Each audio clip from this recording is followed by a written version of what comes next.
नमस्कार मित्रांनो, तुम्ही पाहिल्याप्रमाणे श्री संत गजानन महाराज शेगावमधील सर्वात सुंदर मंदिर म्हणजे सिद्धपीठ श्री महालक्ष्मी मंदिर। या मंदिराची सर्वात चांगली गोष्ट म्हणजे तुम्ही येथे महादेवाचे 12 ज्योतिर्लिंगाचे दर्शन करू शकता। मंदिराचा असा भव्य परिसर आणि तेथील दुकान पाहण्यासारखे आहे। आमचं नशीब एवढं चांगलं की आम्हाला आरती पण भेटली।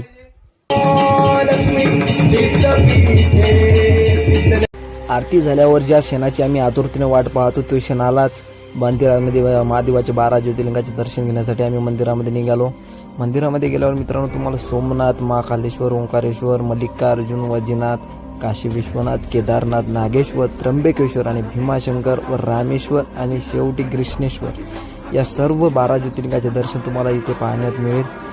मंदिराचं जे ज्योतिर्लिंगाचं काम जे करेल आहे यांनी एकदम असं पाहण्यासारखं आहे। असं वाटते की जणू आपण खरोखरच 12 ज्योतिर्लिंगाचे दर्शन करण्यासाठी आलो आहे। तुम्हाला मित्रांनो व्हिडिओ